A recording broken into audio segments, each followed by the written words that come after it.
What does a four-time Olympian, breast cancer survivor, motivational speaker, and mother of three do while at home during a pandemic? Well, train for the Olympics to represent the U.S. for the high jump, of course. Chaunte Lowe is going for gold in Tokyo. Chaunte, thank you so much for taking time to have this conversation with me today. I want to start out with just this quick question for you. Is homeschooling three children during a global pandemic not enough of a challenge for you? You had to do something more?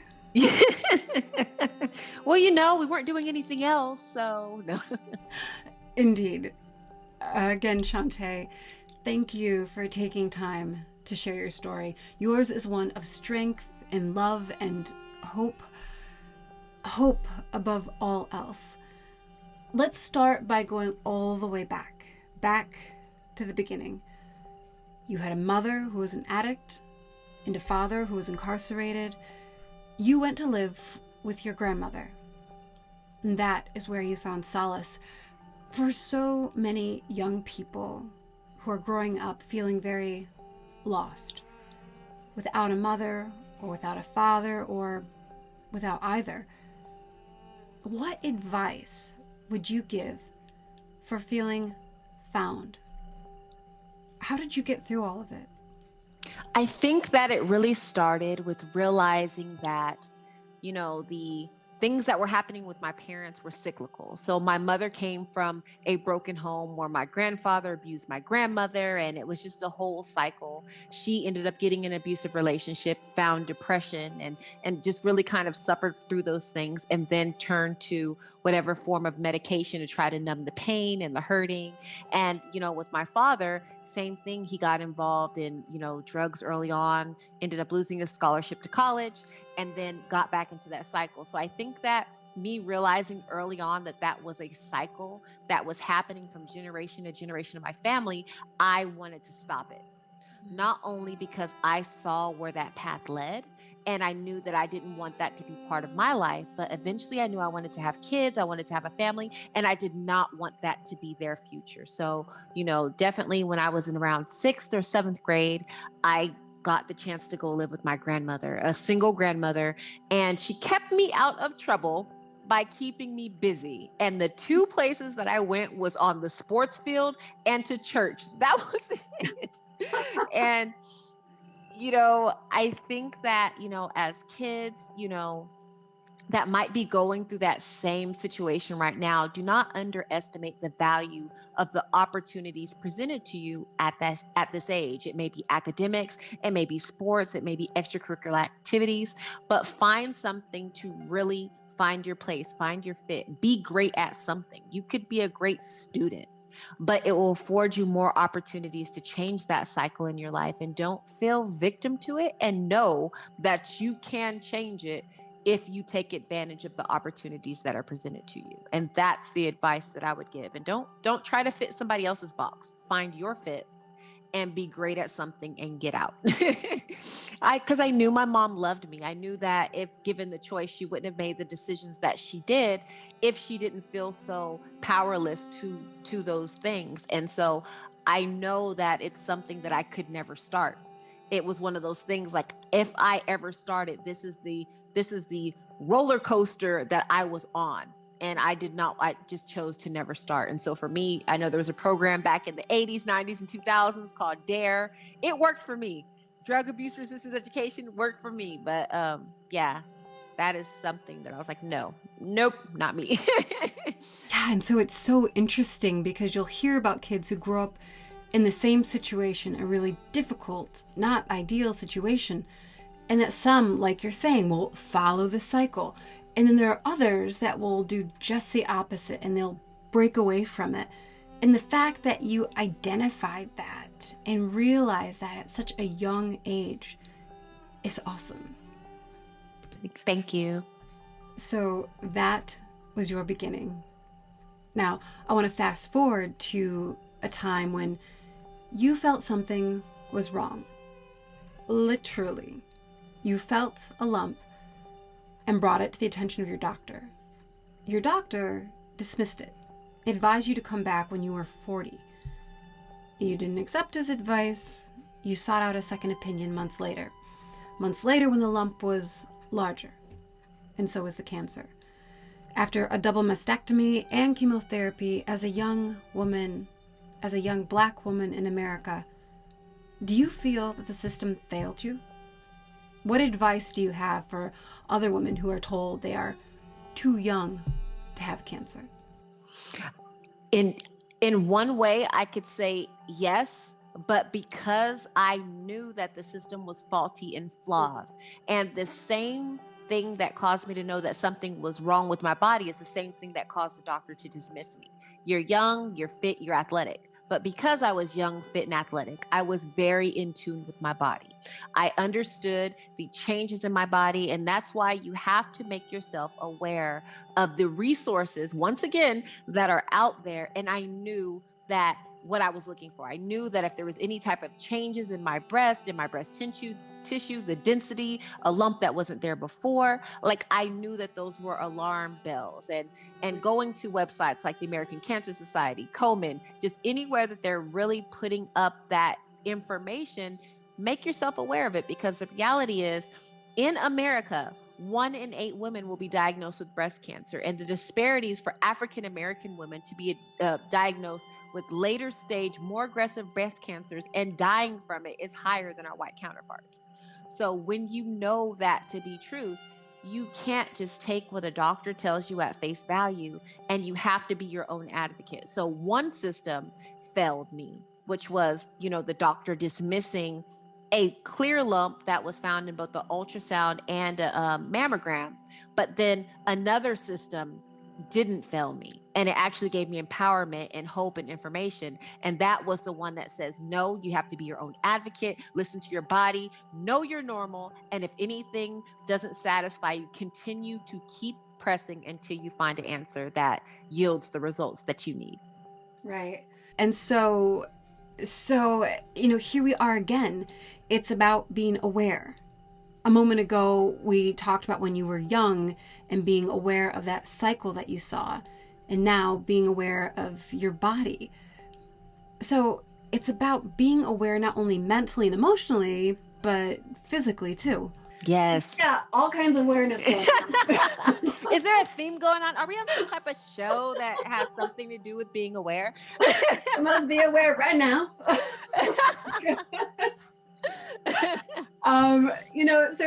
So I mean, I guess this isn't even a question I have to ask them. But what advice would you have for young women who are told that they're too young to get cancer? Would it be to find their norm and to trust that? Absolutely. So the first thing you have to do, you are going to know your body more than anyone else. The doctor's not coming and doing your monthly self-breast exams. And the problem, I think, that our system, that is relevant in our system right now, is that they tell us that we should not really care about our breast health until we're 40.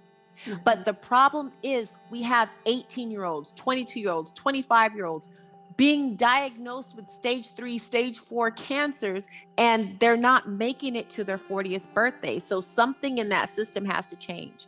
And our first line of defense is checking our breast monthly, knowing what we're looking for and knowing what our breasts feel like. If you got a regular lump that's just going to be there, you're lopsided, then you need to know that. If all of a sudden they're both straight and they've been lopsided your whole life, that's a change. Whether it's a positive aesthetic change, it's still a change that needs to be paid attention to.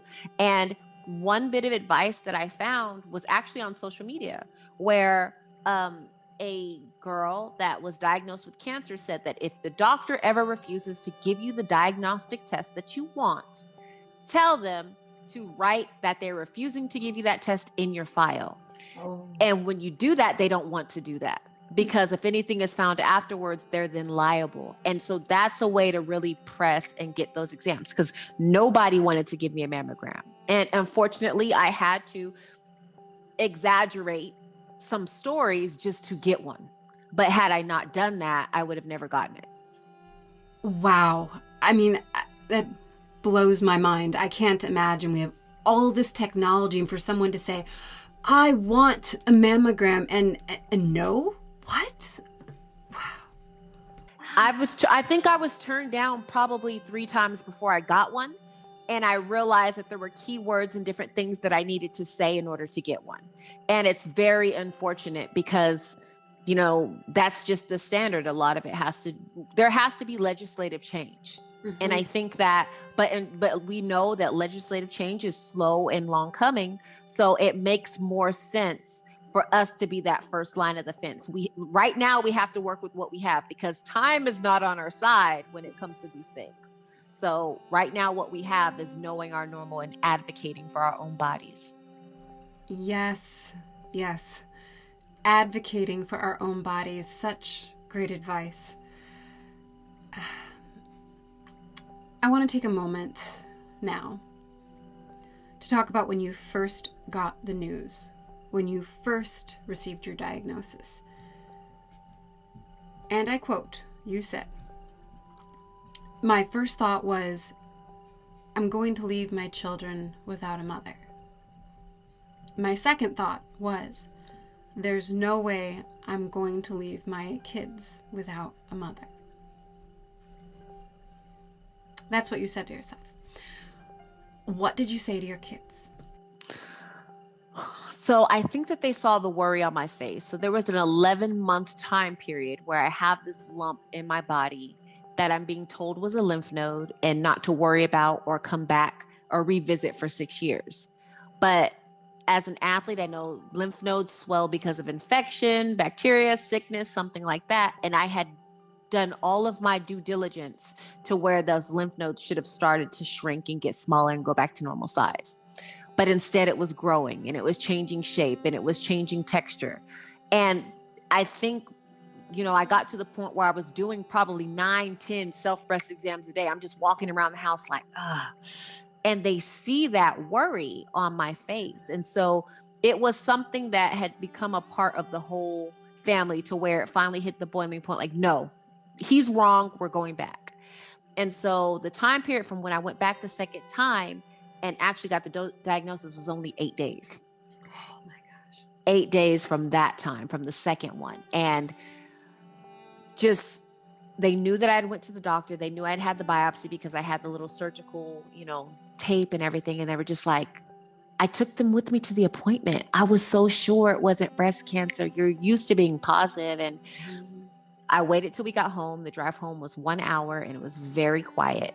And then as soon as we got home, I told them, I was just like, the lump was cancer. And everyone just broke down. And I just, that moment where we were all crying and we were all crying separately because we were all hurting so badly. We couldn't come together at that moment.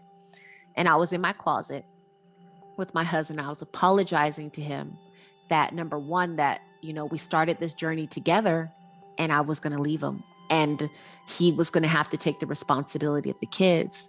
And then the second apology was like, there were so many things I still have left to teach them that I hadn't yet done. So instead of my life flashing before my eyes, their lives without me flashed before my eyes. And I just was like compiling a list of all the things I still had to do and wondering if I had enough time to do them.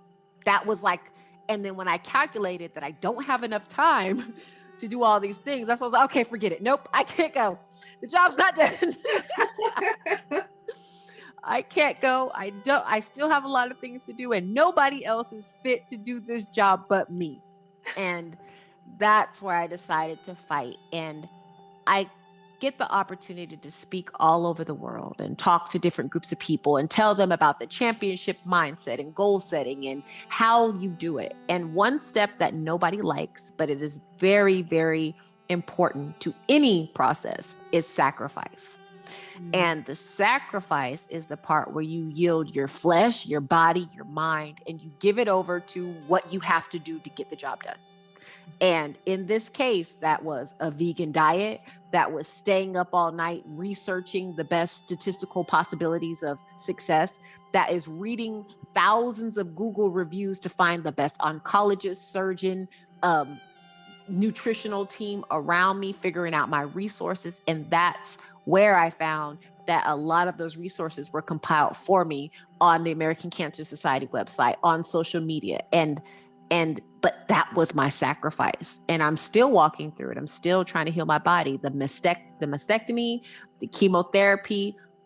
Yeah, I could have chose not to do it, but no, that's a sacrifice that needed to be made now to ensure that I'd be there for my kids, and that, or, at least I'll say ensure, but I know statistically the more politically correct way to say it is increase the likelihood, but I'm trying to ensure that I'm gonna be here for my babies. So. Let's go with the ensure. Let's go that route. I like that one much better.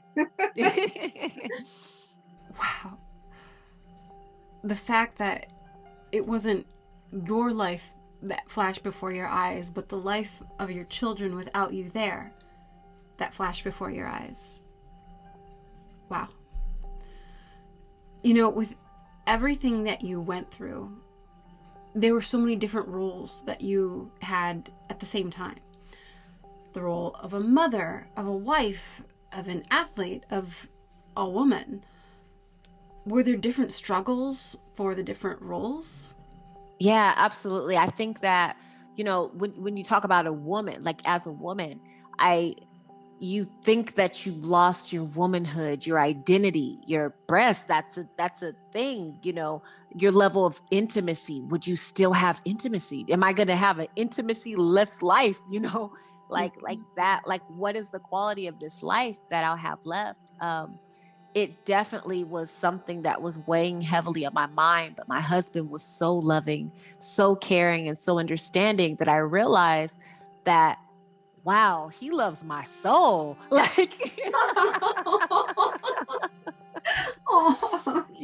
and like, it's like the level of confidence that it gave me as I lost my hair and I lost my eyelashes and I lost the breast and it's like he was just there, like loving me. And I think that that's so important to, especially some of you young girls, when you're picking a man, don't pick the one that just likes how you look, because and even for me, just trying to find a way to be beautiful inside and not just outside. And so I think that was definitely one very large bit of struggle that was short-lived, because my husband is great. But I think that the second one was being an advocate for others, because once I had such hope and such determination and felt like, okay, I have a handle on this, then I realized that 1 in 8 just kept ringing in my head. Like, I have 5 sisters. I have 13 female cousins on one side and 20 on the other. Like, what does that look like for other women? Because every emotion that I just went through, some other woman got that same diagnosis today. And I had to start figuring out how I was so prepared for this because of athletics, because my grandma took me to church 40 times a week, because I had those experiences. How do I take this and share it with others? And I felt like social media was the quickest and easiest way to empower other women that were going through the same thing. And I felt the burden for that, but it was also my joy to be able to do that. And so I started living and fighting for them also, and not just for myself and my family. Again, wow. I don't know that I have ever met a woman as strong as you. A man or woman as strong as you. You have, it's you. Oh, I don't know about that. I do know that I'm so excited for people to be hearing all that you have to share. So let's talk a moment about parenting. So many parents, Jack and myself included, have been homeschooling during this pandemic and struggling with this shift. Your shift has included not only homeschooling, but recovering from chemo and training for the Olympics. So many of us have been searching for strength. Where, Chaunte, do you find yours? So definitely, number one, it has been my faith. It's been the thing that's anchored me, my faith and my hope. If I didn't feel like there was something to look forward to, I think that I would crumble and give up. If I didn't feel that pain was temporary, I wouldn't be able to endure it. And if I didn't have love for others, I wouldn't push through. And so I think that, you know, when I was talking about that sacrifice where I was doing it for other women, I think that right now everyone is being forced to be strong. Everyone is being forced to be resilient. And it's like, we can go outside without a mask and stand next to people and cough in their ear. Of course we could do that. But at the same time, we're all sacrificing for everyone. We're sacrificing to get a handle on this. We're willfully giving up those things that we normally do because we understand that it's going to better our world and give us a better chance at fighting this COVID disease and the variants and giving us time to understand it. And we don't just do it for ourselves, but we do it for our children. We do it for our parents, our grandparents. You know, we want to see and hug grandma. Everybody wants to hug grandma because grandmas give the best hugs. Right. But we understand that it might not be safe to be around grandma right now. And so I think that we're all being forced to be brave. And I'm very glad that I had the opportunity to do it first and get practice and try it out, because I feel like that prepared me for this. And it's hard. Like it is hard. Like there are times where I want to sit in the closet and break my diet and eat ice cream and chocolate and cry. like I think we're all there. But this, I do have hope, is temporary. And, you know, I think that we have to give ourselves grace. We have to take it one step at a time. Celebrate the victories, but at the same time, find ways to let go of the shortcomings very quickly. You don't harp on them and let them go. So you have to have a short memory when it comes to those things. If your child didn't log into all their classes and get all their assignments done one day, it's no big deal. It's not as big of a deal as we make it out to be. So the things, I think it's great because it siphons out the things that are not important and allows us to focus on the things that are, and focus on the things that are important, and let the things that are not important get done if they get done. And if they don't, it's okay. Agreed. It is okay. And you're right on the grace. On this road that we're all on together, it seems that grace is a requirement, not optional. And speaking of roads, the road to the Olympics is a long one. You've walked it, jumped it 4 times now. On your 5th journey, this time to Tokyo, where are you on that path? I'm curious to know, emotionally and physically, where are you at?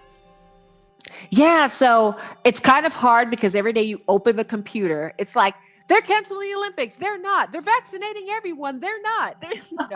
So I've kind of tuned that out, and I'm going to prepare as though it is happening, and I will be ready when it happens. And so I'm trying to put myself once again in the best statistically favorable position to make my 5th Olympic team and perform well when I get there. And I'm excited. I think that that's going to mean anything than like any medal, like 5 Olympics. Like when I was old as dirt, I was still jumping.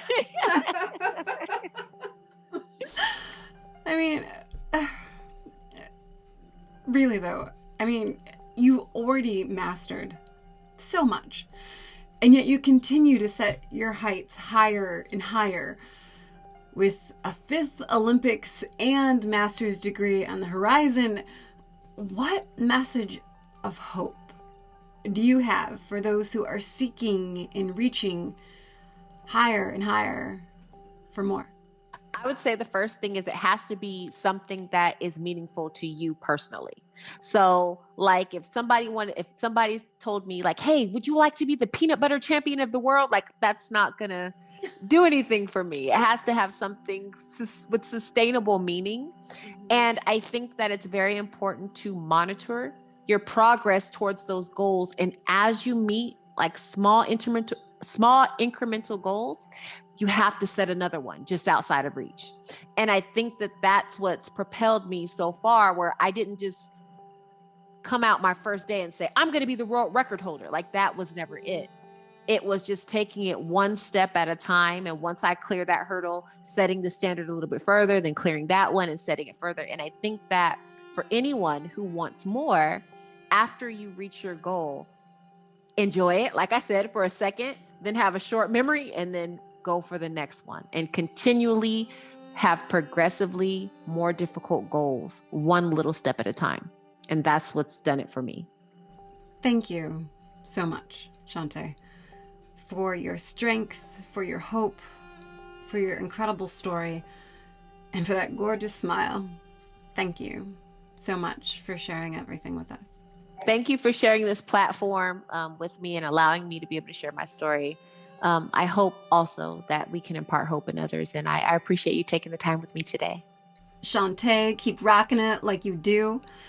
And we will see you in Tokyo. All right, see you in Tokyo. Thank you.